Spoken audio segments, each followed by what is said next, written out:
कहते हैं कि अगर आपको लाइफ में कुछ बड़ा आर्काइव करना है तो उसकी शुरुआत एक छोटे से स्टेप से होती है। आज की ये स्टोरी सुनकर आपको सच में यकीन हो जाएगा कि अगर आपको कुछ बड़ा करना है तो जरूरी नहीं कि आप कोई बड़ा स्टेप ले, आप एक छोटे से स्टेप से शुरुआत करके भी कुछ बड़ा कर सकते हैं।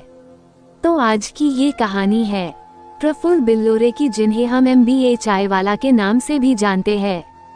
अगर बात होती है कि किसी ने चाय बेच कर अपनी जिंदगी बदल ली तो सिर्फ मोदी जी की बात होती है, लेकिन हमारे देश में एक ऐसा भी चाय वाला है जिसने चाय बेचकर अपनी पूरी जिंदगी बदल डाली और सिर्फ 24 साल की उम्र में ही चाय बेचकर करोड़पति बन गया। इनका पूरा नाम है प्रफुल्ल बिल्लोरे। इनका ड्रीम था कि ये MBA करेंगे। इसके लिए इन्होंने लगातार 3 साल तक ट्राई किया, मगर हर बार वह फेल रहे। ऐसा नहीं था कि ये पढ़ाई में बहुत ज्यादा कमजोर थे, ये पढ़ाई में अच्छे थे और लगातार हर दिन 6 से 7 घंटे पढ़ाई भी करते थे। फिर भी वो इतनी पढ़ाई करने के बाद भी वो लगातार 3 बार एग्जाम में फेल हो गए, जिसके कारण वो बहुत ज्यादा उदास हुए और कुछ दिनों के लिए उन्होंने अपने आप को एक कमरे में बंद कर लिया। वो कमरे में बैठकर सोचा करते थे कि अब मैं क्या करूँगा। उसके बाद वह अलग अलग शहरों में कुछ नया खोजना स्टार्ट किया, जैसे चेन्नई, मुंबई, हैदराबाद। इन सारे जगहों पर उन्होंने सफर किया और फिर सोचा कि कब तक ऐसा चलता रहेगा, कब तक मैं ऐसे ही भटकता रहूंगा। अगर जिंदा रहना है तो लाइफ में कुछ तो करना पड़ेगा। फिर उन्होंने अहमदाबाद में मैकडॉनल्ड में डिलीवरी बॉय का काम स्टार्ट कर दिया, जहां उन्हें करीब 1 घंटे के 37 रुपए मिला करते थे। कुछ दिनों बाद उन्हें प्रमोशन मिला और वह वेटर बन गए। उनका कहना था कि उनकी किताबें पढ़ने के कंपैरिजन में ये ज्यादा अच्छा है, क्योंकि हर दिन उन्हें नए लोगों से, नए और विचारों से नए अनुभव मिल रहा था। जब वे मैकडॉनल्ड में जॉब कर रहे थे तो उनके दिमाग में एक बात आई कि बाहर की कंपनियां अगर हमारे देश बर्गर बेचकर अगर इतना ज्यादा कमा रही है तो क्यों ना मैं भी अपना खुद का कोई प्रोडक्ट चुनूं जो पूरे इंडिया को कनेक्ट करता हो और उसी का बिजनेस स्टार्ट करूं। बहुत ज्यादा सोचने और समझने के बाद उनके दिमाग में सिर्फ एक ही चीज आई, वो थी चाय। और उन्हें पर्सनली चाय बहुत ज्यादा पसंद भी थे।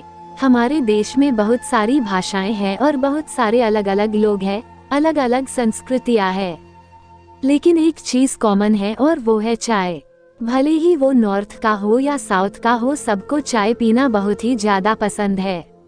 उनके दिमाग में ये आइडिया क्लिक किया और उन्होंने फैसला किया कि अब वह चाय का ही बिजनेस करेंगे। उसके बाद वह अपना खुद का एक कैफे स्टार्ट करना चाहते थे, लेकिन कैफे स्टार्ट करने के लिए उनको लगभग 15 लाख रुपए की जरूरत थी। वो एक मिडिल क्लास फैमिली से थे और उनके लिए ये चीज बहुत ही ज्यादा बड़ी थी और यूं कहे तो इम्पॉसिबल थी। फिर उन्होंने सोचा कि जितना है और जैसा है उसी से स्टार्ट करते हैं और खुद से बोला dream big but start small, और चाय का स्टॉल लगाने का फैसला किया, जिनके लिए उन्हें बर्तन, स्टॉल और दूसरी जरूरत सामान चाहिए था। और सामान खरीदने के लिए उनके पास बिल्कुल भी पैसे नहीं थे, तो उन्होंने अपने पापा से झूठ बोला कि उन्हें कोई कोर्स करना है, जिनके लिए उन्होंने अपने पापा से 1500 रुपए मांगे और उन्हीं पैसों से उन्होंने जरूरत का सामान खरीदा और अपने स्टॉल की शुरुआत की। जब उन्होंने अपने चाय का स्टॉल लगाया तो उनके दोस्तों ने उनका बहुत ज्यादा मजाक बनाया, उन्हें चिढ़ाया और उन्हें बहुत ही ज्यादा डिमोटिवेट भी किया, पर उन्हें इस बात से कोई खास फर्क पड़ा नहीं और अपने काम को उन्होंने लगातार किया। जब उनका पहला दिन था तो पहले दिन उनके पास कोई भी ग्राहक नहीं आया और उन्होंने एक भी कप चाय नहीं बेचा। फिर उन्हें लगा कि प्रमोशन करना चाहिए, तभी तो लोगों को पता चलेगा और उनके पास चाय पीने के लिए आएंगे। तो उन्होंने अपने स्टॉल का प्रमोशन भी किया, लोगों को बताया कि मैंने चाय का स्टॉल खोली है और आप आइए मेरे यहाँ चाय पीजिए। फिर दूसरे दिन उन्होंने 5 कप चाय बेची, जिससे उन्हें करीब 150 रुपए मिले। वह सुबह 9 बजे से शाम 6 बजे तक मैकडॉनल्ड में काम किया करते थे और वापस आने के बाद शाम को 7 से 11 चाय बेचते थे। उनके चाय बेचने का तरीका दूसरों से थोड़ा अलग था।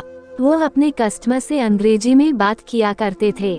इसी कारण वो लोगों के नजरों में आ जाते थे और हर कोई इन्हें नोटिस भी करता था। लोग सोचते थे कि यार ये लड़का कौन है जो चाय बेचता है और अंग्रेजी में बात करता है। फिर अगले दिन दुकान खुलने से ही पहले कुछ लोग उनका इंतजार कर रहे थे। लोग उनसे मिलना चाहते थे और उनकी कहानी जानना चाहते थे। उस दिन करीब उन्होंने 600 रुपए कमाए। उसके अगले दिन 1200, फिर 4000, फिर 5000, ऐसे ही करके उनकी ग्रोथ बढ़ती रही। फिर जब वह अपने चाय की स्टॉल से अच्छे पैसे कमा रहे थे, तब उन्होंने मैकडॉनल्ड की जॉब को छोड़ दिया और पूरे दिन चाय बेचने लगे। फिर कुछ दिन बाद उनके पापा का फोन आया। उनके पापा उन्हें दिए हुए पैसों के बारे में पूछ रहे थे। तब फिर उन्होंने अपने पापा से झूठ बोल दिया, जो कि ये अच्छी बात नहीं है अपने घर वालों से झूठ बोलना। फिर भी उन्होंने अपने पापा से झूठ बोला और किसी लोकल कॉलेज में एडमिशन ले लिया। जब वो कॉलेज में गए, उन्होंने देखा कि सब स्टूडेंट्स अपना टाइम वेस्ट कर रहे थे। लोग फालतू की चीजें किया करते थे, उन्हें अपने फ्यूचर का भी कोई ध्यान नहीं था, जिनके कारण उन्हें लगा कि अगर मैं भी यहाँ रहा तो मेरा भी समय वेस्ट होगा। इससे अच्छा मैं अपने बिजनेस पर फोकस करता हूँ और उसे बड़ा करता हूँ। और पूरा फोकस चाय के स्टॉल पर लगा दिया। सब कुछ ठीक चल रहा था, लेकिन हमेशा ऐसा नहीं होता। अगर आज आपका अच्छा टाइम चल रहा है तो कल आपका बुरा टाइम भी आएगा। ऐसा ही उनके साथ भी हुआ। उनका बिजनेस जब ग्रो कर रहा था तो आसपास के दुकान वाले जलने लगे और इसी कारण उनके दुकान को बंद करा दिया गया, जिसके कारण वह पूरी तरह से टूट गए और फिर से अपने डिसीजन पर सोचने लगे कि कहीं मैंने गलत फैसला तो नहीं ले लिया। और वह अपनी पुरानी यादों को याद किया करते थे, जब वह लोगों के लिए चाय बनाया करते थे। लेकिन जो उनके अच्छे कस्टमर थे वो उन्हें इंस्टाग्राम पर और फेसबुक पर मैसेज किया करते थे कि आपने दुकान क्यों बंद कर दी, और उन्हें बोला करते थे कि अपना दुकान फिर से स्टार्ट कीजिए। फिर उन्हें लगा कि अच्छा रिस्पांस आ रहा है, क्यों ना फिर से स्टार्ट किया जाए।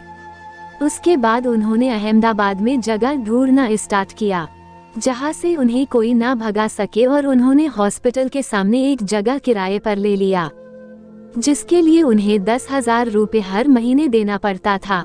जब उन्होंने अपना नया स्टॉल लगाया तब उन्होंने अपने दुकान का नाम रखा MBA चाय वाला। इसका पूरा नाम था मिस्टर बिल्लोरे अहमदाबाद चाय वाला। इन्हें अपने नाम के कारण बहुत ट्रोल झेलना पड़ा और लोगों ने इनका खूब मजाक भी बनाया, लेकिन इन्होंने इस बात की परवाह नहीं की और अपना काम करते रहे। धीरे धीरे इनकी ग्रोथ होती रही। ये अपने स्टॉल पर ही कुछ प्रोग्राम किया करते थे, जैसे एंटरप्रेन्योरशिप, प्राकृतिक आपदाएं या फिर कुछ सामाजिक मुद्दे जिन पर चर्चाएं होती थी, और लोग अपना अपना ओपिनियन रखते थे। ये चीज लोगों को बहुत ज्यादा पसंद आती थी, जिन कारण इनका नेटवर्किंग धीरे धीरे बहुत बड़ा, जिनकी पॉपुलैरिटी भी बहुत ज्यादा बढ़ी। धीरे धीरे इनका बिजनेस इतना बड़ा हो गया कि आज इनका टर्नओवर करोड़ों में होता है, और पूरे वर्ल्ड में अलग अलग देशों से इनके पास ऑर्डर आता है। अलग अलग देशों में जाकर ये लोगों के लिए चाय बनाते हैं। वो एक दिन का इतना चार्ज करते हैं जितना एक IAS ऑफिसर एक महीने में कमाता है। इन्होंने अपनी करियर की शुरुआत सिर्फ 20 साल में किया था, और 4 साल में उन्होंने के जबरदस्त सक्सेस हासिल की। यह अपने कुछ दिए गए इंटरव्यू में बताते हैं कि उनकी ये जर्नी इतनी आसान भी नहीं थी। जब वह अपनी पुरानी वाली स्टॉल चला रहे थे तब उन्हें इसके लिए 4 बार जेल भी जाना पड़ा था, और लोग इन्हें बहुत ज्यादा ट्रोल भी किया करते थे कि तू इतना ज्यादा पढ़ा लिखा होकर चाय बेच रहा है, क्या कर रहा है तू। और इनके घर वालों को भी बहुत ज्यादा ट्रोल किया जाता था कि तुम्हारा लड़का तो चाय बेचता है, क्या करेगा वह जिंदगी में। लोग उनके माँ बाप को बहुत ज्यादा ताने दिया करते थे, लेकिन आज जब उन्हें सक्सेस मिल गई तो सिचुएशन बिल्कुल पलट गई है। लोग उनके माँ बाप की बहुत ज्यादा तारीफ करते हैं और प्रफुल्ल बिल्लोरे की भी बहुत ज्यादा तारीफ करते हैं कि तुम सच में कुछ बड़ा अचीव करके दिखाया। आज प्रफुल्ल बिल्लोरे बड़े बड़े कॉलेज में अपना टॉक देते हैं और लोगों को बताते हैं कि आप भी कुछ कर सकते हैं। प्रफुल्ल बिल्लोरे वह एक एंजल इन्वेस्टर भी है जो लोगों को पैसे देते हैं उनका बिजनेस स्टार्ट करने के लिए। तो ये थी MBA चाय वाला की इंटरेस्टिंग जर्नी। उम्मीद करता हूँ कि आपको इनसे कुछ सीखने को मिला होगा और पसंद आया होगा।